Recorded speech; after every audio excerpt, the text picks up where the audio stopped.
ketika aya Kiai nu ngariungna hayang berkat, ketika aya Kiai ngajina hayang dibayar, ketika aya Kiai silaturahimna hayang pangagung. Naon bedana jeung nu bodoh ngawarung? Nu bodoh ngawarung maksudna duit, Kiai ceramah maksudna duit. Alhadin sawa beda tipe doang.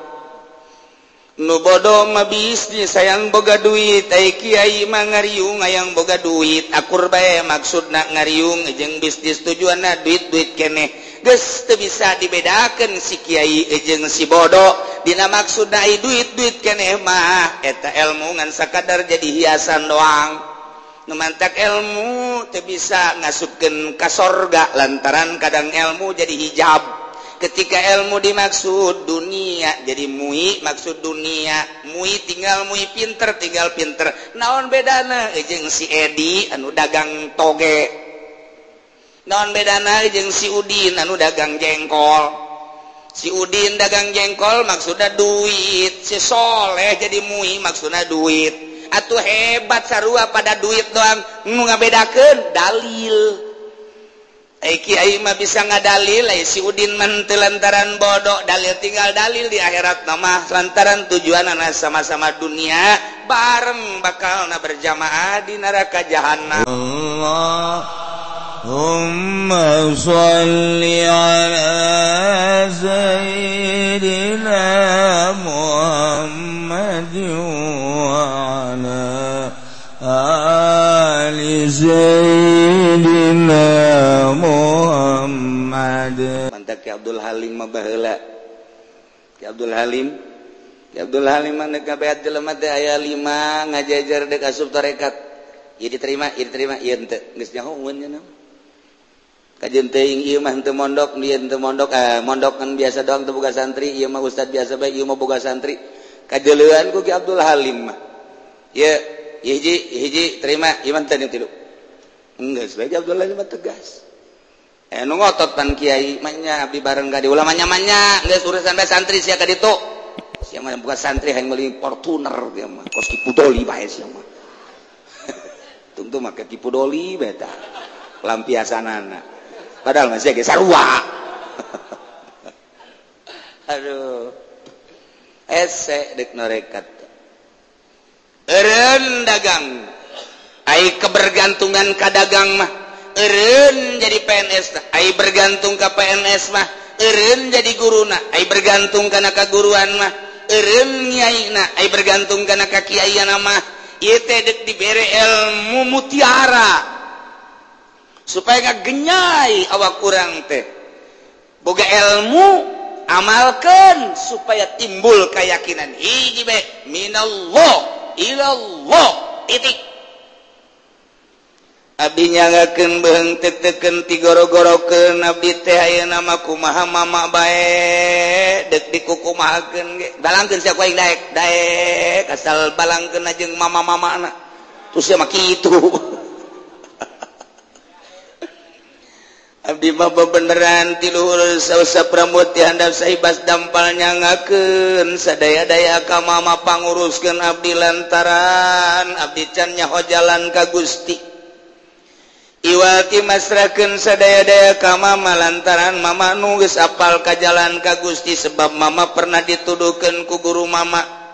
Guru mama geus aya nuduhkeun guruna deui, guruna geus dituduhkeun ku guruna deui, ujung-ujungna mapan Kangjeng Nabi nu nuduhkeun. Kangjeng Nabi teh nungtun ka Sayyidina Husain, ka Sayyidina Ali, Sayyidina Ali nungtun ka Sayyidina Husain, Sayyidina Husain nungtun ka Ja'far Shadiq. Ja'far Shadiq nungtun deui terus ditungtun datang ka mama teh anu salah sahiji nu ditungtun ku guru nu geus nyahoeun ka Gusti Allah. Ayeuna abdi keur meujeuna poek geuneuk maleuk poek mongkleng butarata teu jahog kana jalan. Abdi nyanggakeun ditungtun ku mama mangga kumaha cak mama bae. Siap sia lamun teu tani siap sia lamun teu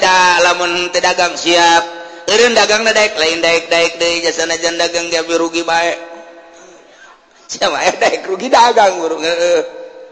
Siap eureun jadi guru siap.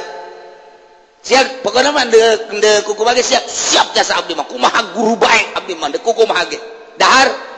atuh mah nya guru teu mere. tuh siapa pan ngaberatkeun ka aing lah. Siapa tuh ujung-ujung nama ku mah guru bae mah pamajikan ge dibawa ka imah guru.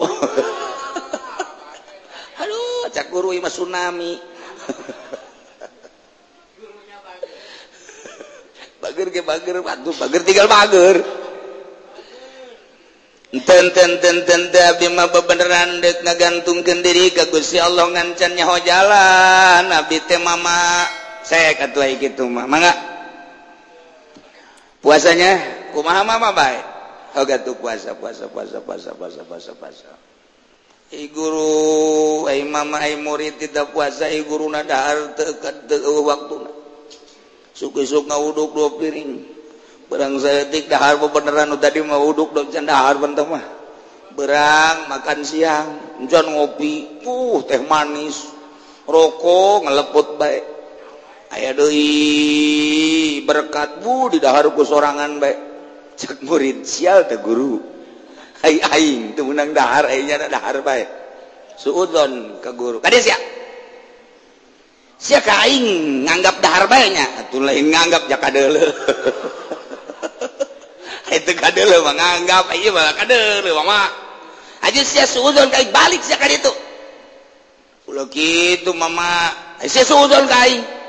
deuk kumaha teu suudzon atuh jangan ngabibitak ulah pahan aing mah dahar ge geus nyaho ka Allah ai sia mah pancan nyaho ka Allah nu mantak dipengkek heula besi ku nafsu kanyahoan mama lain nafsu kumaha ya dalekeun ya tah urut dahar mama tahnya tah daging hayam kumaha mah ditepak gerage dak tuh jadi kotok deui tah lamun saya geus bisa kos kitu los dek dahar bae ge aduh mama nyen peternakan bae tuh kos kitu mah tawa goblok ka mama kos kitu jasa tah mah atuh mama mun kos kitu mah nepakan bae kula nu ngajualan bari dablon lain gorekat edahan ngajak usaha ka mama. Aduh Gusti Allah nu agung.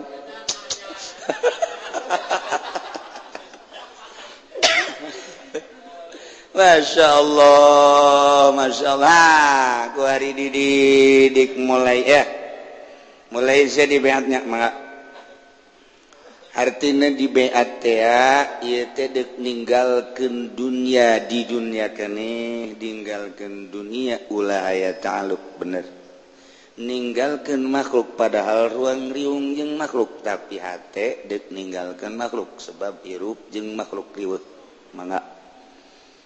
tinggalkeun nafsu sebab nafsu kendaraan setan moal beres urang lamun encan bisa ninggalkeun nafsu mangga mama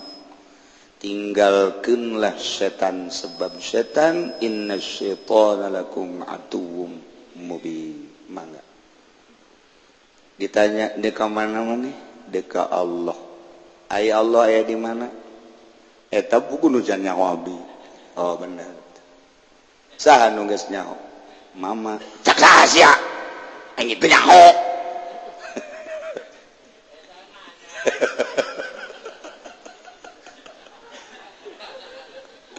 atuh aing mama teu nyaho mah meureun abdi ge diajak ka kejebur ku mama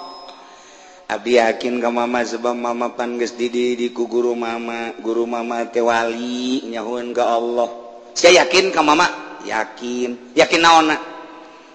naonna bae teh abdi mah nyanggakeun sadaya-daya ka mama hek sia ka mana deuk ka Allah di mana Allah wallahu alam menurut keyakinan saya Allah aya atuh aya di mana wallahu alam can nyaho pangnungtunkeun abdi supaya nyaho ka Allah bener aya kitu mah sia deuk ka Allah kan naon nu ditinggalkeun dunia makhluk nafsu jeung setan geus siap di jero hate siap deuk ka mana deuk ka Allah Allah aya di mana can nyaho Allah mah dina Al-Qur'an wa huwa ma'akum aina ma kuntum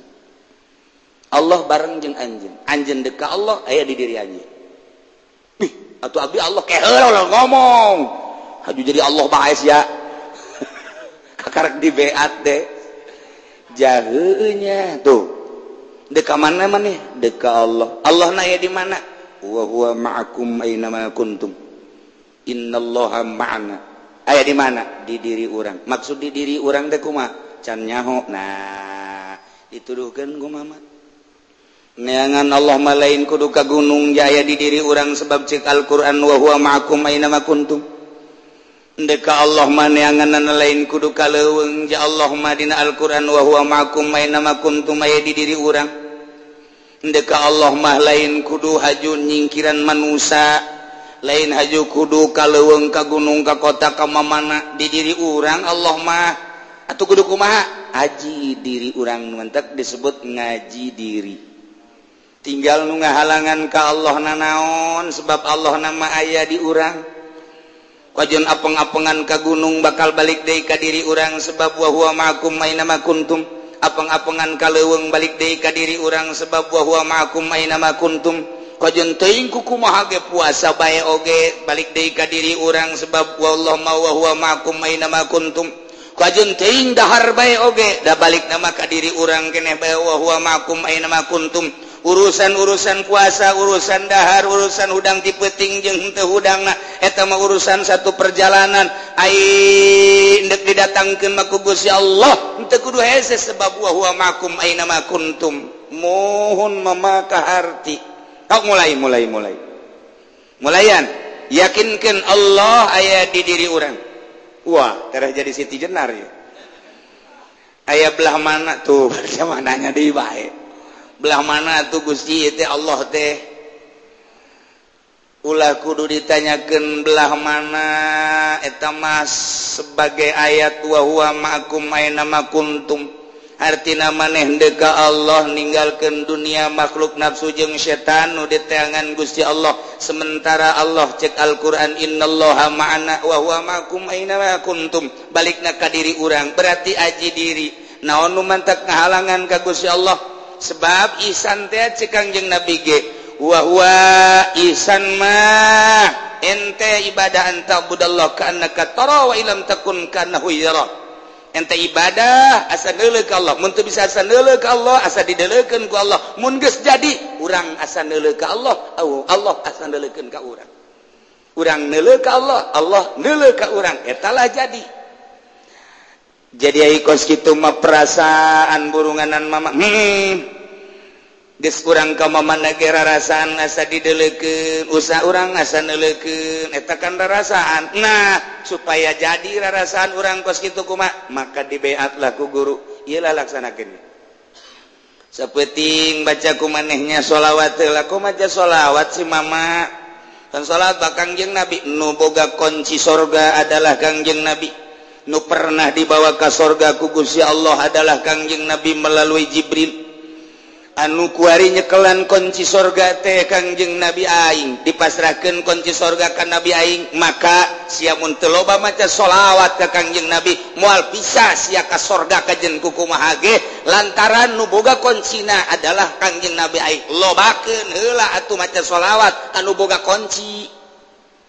dituntun sebab Kangjeng Nabi teh uswatun hasanah liman kana yarjullaha wal yaumal akhir ya Allah kakarak dididik ye jaheunya sing loba maca sholawat sok sapenting sabaraha maca sholawatna 1000 maksud maca sholawat apa dipake ka resep ku jahe tuh sia ngolembar deui bae kakarak cikeneh cenah deuk ka Allah ka jahe deui masalahna ieu ai subuh paheula-heula udang antara mata jeung eta aju heulan mana heulan si eta mulai di ku guru sing tenang ya cicingna di dieu teh cicing di dieu tah nya dia kumpulan sapoe sakali atawa saminggu sakali moal bisa tuh teu kumpul mah teu kanyahoan maneh leuleus jeung heurasna supaya kanyahoan leuleus jeung heurasna besi leuleus urut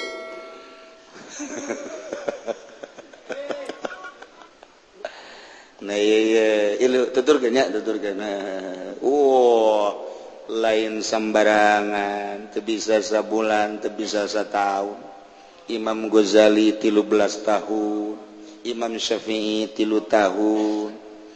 terus berbagai-bagai gitu Imam Syekh Abdul Qadir Al-Jailani 3 tahun kemudian nu lain-lain deh aya nu belasan tahun teu usul-usul ketika rek maot karak usul eta mah rahasia Allah nu ngausulkeunana mah nu penting cita-cita urang nande ka Allah berangkatna melalui wali yang mursyida wali nu mursyid guru ngaranna nu nungtun nu ngausulkeunna mah tetep lain guru hanya cara-cara jeung metode-metode guru mama tapi we murid anu nyaan kemudian dididik teu usul hampir teu aya hampir jarang tetep bae eta mah sakadar bahwa ulah diaku eta teh nang guru lain nang Allah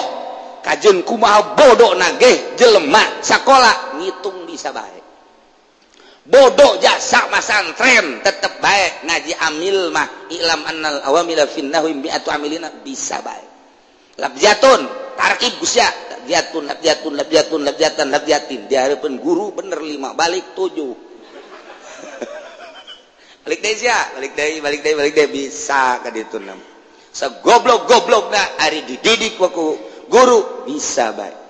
sok sia baca kuari bisa kalau orang pesantren maraca kitab bisa bae ka jenting kumaha jeung teu kanyahoan salahna sanajan salah embung disalahkeun misalnya salah kanyawan kuno kurang lembur itu masalah mah wes ya aing mondok mah salah sih teu mondok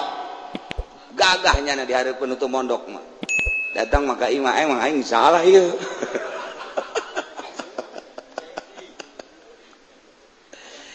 kuari dididik ku guru mencara batu mah ieu teh geus dibentuk tinggal dipoles tergantung kumaha batuna aya nu cepet dipolesna aya nu lambat aya nu teu daekeun herang-herang teh batu sial geus digesekan ge kelek da datang ka coplok teu daekeun herang eta batu horeng batu bangkong teu kumaha herang Masya Allah Muhammadun basyarun walaisakal basyari bal huwa yaqutatun wan nasukal hajari Kangjeng Nabi mah bagaikan inten yakut mah sagede pentul korek api ratusan juta bahkan miliaran wan nasukal hajari Habib Rojak mah kos batu bangkong satreuk hargana paling 500.000 satreuk bandingkeun jeung yakut wan nasukal hajari eta mah digosokan kitu dek hera batu bangkong mah teu dek hera kalah ka kesel nu ngagosokan jadi picin ku jana jadi umpak tungtung nama nah gosokan geus dibentuk digosokan dipoles jadi kuari hera batu dibentuk geus dibentuk diasah diherangan herang manusia ge sarua dibentuk di pondok pesantren kenanya maca kitab syariat kemudian dipoles kuari make toriko herang jadilah hakikat ya Allah nah kuari manyana geus dididik ku guruna dahar niat ka Allah nginum niat ka Allah make baju niat ka Allah make samping niat ka Allah lillah sare niat ka Allah segala rupa ge niatna ka Allah silaturahim niat ka Allah ngaji niatna lillah ceramah niatna lillah ceramah lillahi ta'ala Allahu akbar aduh cek pudoli besi unu mere bae geus lillahi ta'ala tenang pud tah saya bagianan eta mah tuh geus tah urang geus dilillah belajar lillah teh moal bisa sabulan moal bisa 2-3 bulan setahun hampang diomongkeun nama lillah hampang diomongkeun nama ikhlas horenganan dipraktekeun mah hes ketika aya kiai nu ngariungna hayang berkat ketika aya kiai ngajina hayang dibayar ketika aya kiai silaturahimna hayang pangagung naon bedana jeung nu bodoh ngawarung maksudna duit kiai ceramah maksudna duit alhadin sawa beda tipe doang bodoh mah bisnis sayang boga duit Kiai mah ngariung hayang boga duit akur bae maksudna ngariung jeung bisnis tujuanna duit keneh geus teu bisa dibedakeun si kiai jeung si bodoh dina maksudna ai duit keneh mah eta ilmu ngan sakadar jadi hiasan doang nu mantak ilmu teu bisa ngasupkeun ka sorga lantaran kadang ilmu jadi hijab. Ketika ilmu dimaksud dunia jadi mui maksud dunia mui tinggal pinter naon bedana jeung si Edi anu dagang toge naon bedana jeung si Udin anu dagang jengkol si Udin dagang jengkol maksudna duit si Soleh jadi mui maksudna duit atuh hebat sarua pada duit doang nu ngabedakeun dalil Kiai mah bisa ngadalil si Udin mah teu lantaran bodoh dalil tinggal dalil di akhirat mah lantaran tujuanna sama-sama dunia bareng bakalna berjamaah di neraka jahanam ditanya ku si Udin yai ulan pan yai ka neraka ulah loba omong aing izin engke kuben kiai jadi ka neraka kieu pan kula padahal sok ngaji di kiai ulah loba omong ayo urang babarengan bae itu ge Habib Rozak. Aduh. Itu nu saha nu geus hideung Haji Pendi. Aduh geus. Harari hideung jadi areng. Kunaonnya ieu yai jadi ka neraka kunaon?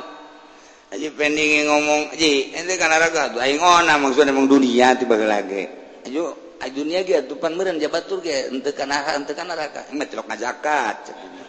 terang-terangan nya di neraka mah geus kumaha tuh ai kuari mah bisa terang-terangan nya sumput salindung aing ge mah tuh dibeulem kiai kunaon ieu ka neraka lah Golkar gara-gara nu mah ban maksudna Golkar kumaha atuh eta tatina mah lillahi taala ngalaran di Golkar kampanye hese lillahi taala na kaseret ku DPR Golkar itu Kiai PDI sarua kana neraka kene hambalaya dalil tinggal dalil tetep neraka bae lepaskeun dunia lepaskeun makhluk lepaskeun nafsu jeung setan eta teh lain sabulan 2 bulan mungkin setahun 2 tahun perang jeung ISIS mah gampang perang jeung Amerika mah gampang perang jeung Nasrani mah gampang artina gampang aya waktuna mungkin setahun mungkin 2 tahun mungkin 3 tahun selesai tapi perang jeung nafsu dimulai beak deka Allah di harita lah perang jeung nafsu ngaji kira-kira bakal ku nafsu libur silaturahim bakal ku nafsu ulah segala rupa bakal ku nafsu henteu kubatur diaromongkeun jeung teuing aing mah diomongkeun ge ka Allah doang anu ku aing adin meumeut dipake ka deudeuh ka rindu ku aing mah atuh salah umat saha eta anu ngurusan ai kos kitu mah aing mah rek urusan umat ngurusan diri aing mantak disalahkeun teh ai diri sorangan di urusan batur teh di urusan lain ulawaka nyalakeun can waktuna ku hari nu mantak urusan sorangan can beres urusan batur tungtung napa acak-acakan kuduna mah urusan urang heula sing rapi ketika ansrup di masyarakat ngaji teh ngaji bener lillahi taala ulah aya embel-embel di luar ngaji segala hayang amplop lah hayang berkah lah hayang pangagung lah iyalah gara-gara can bisa ngurusan diri geus ngurusan batur salah mulai ku hari geus rapi kahayang ieu mah kiai teh hebat di lembur teh geus istuning ibadah teh ibadah bae begitu aya nu mere ti pamarentah mobil bu yai tarima teh hayang aing kunaon emang jore hayang bagus aya teh akur ieu badak baki puloli batuh teu ieu mah bung pangagung bung pangalembung hiji aing mah dek ngajakan manusia dek dicokotan ti leungeun-leungeun setan besi terlena nyana dina paharaman ku aing dicokot perang aing jeung setan anu keur aya di perjudian ku aing dicokot di leungeun setan lantaran nyana kadeuleu ku aing keur dibabawa ku setan ditumpakan nafsuna direbut ku aing dengan munajat ka Gusti Allah lantaran nyana geus eueuh kahayang di alam teu hayang diagungkeun teu hayang dibere teu hayang dan lain sebagai eueuh kahayang hiji be ridho Allah karak jadi herang ieu di lembur teh lamun geus aya nu kos kitu kasyaratil bayda fis suril aswad percis okos bulu nu putih dina tengah-tengah sapi nu hideung sapi hideung aya bulu hiji yang celing ka deuleu ieu ge sarua di mana geus aya kiai anu model kos kitu di tengah-tengah hirup piku kahirupan manusia percis okos bulu nu putih dina sapi nu hideung ka deuleu ku balerea eta meureunanan hese teuing teu meureun nyontohanana percis kos huis Haji Pendi ngan loba teuing teh mah huis deui malik teu ka deuleu deui teh mah atawa nu hideung di huis Haji Pendi panjana mah geus huisan kabeh jembut huisan aya nu hideungan ka deuleu sarua bae teh kitu-kitu keneh nah maka bakal ka deuleu engke pangkat wali-wali Allah kanyahoanana ieu adalah guru nu ngadidik fala turafu maratibur rijal maka teu kanyahoan pangkat seorang wali illa bi ashabi kecuali guruna saha eta hebat amat atuh guruna Sunan Kalijaga saha itu teh kiai guruna Syarif Hidayatullah saha itu teh atuh guruna Sunan Rahmat saha itu teh kiai hebat amat atuh guruna Pan Kiai Golkar paingan bea kabeh kunyana guruna tuh kos kitu guru kencing berdiri murid hiber ujana bari hiber kiih bae nama wer nah iyalah kajahoan pangkat seseorang adalah ti guruna sebab dididik ku guruna maka nyana seakan-akan kultus ka guru sebab guru anu nungtun nyana ka Allah urang kikian-kikian ge diuk padahal mah ieu teh keur ditungtun deuk dibawa ka lawang Allah seakan-akan Allah teh aya di satu bagian seakan-akan urang teh dibawa ka lawangna ngan aya nu asup aju aya nu balik ngan mayoritas balik kabeh nu sagupkeun asup nyanana can kaluar sahibul metna geus baralik geus deuleuan bae kebal teuing ngaji lapar can kaburu ieu teh ya dipersilahkeun ka karak dilempeng-lempeng ka jalan anu can berangkat anu deuk siap berangkat anu geus berangkat ai wusulna maka ditu Allah lah nu ngawusulkeun maka guruna wali muridna sok diangkat jadi wali minimal jadi solihin tergantung guru dek ngajak ke mana murid bakal nuturkeun iyalah moal kanyahoan pangkat murid wali kecuali kanyahoana ku guruna sebab guruna keukeuh ngajakan muridna dielus-elus dicarekan digulang gaper dibadug-badukeun lain dek dikukumaha dek diajak ka lawang Allah subhanahu wa ta'ala wa makhfudun bitabayah wallahu a'lam bissawab.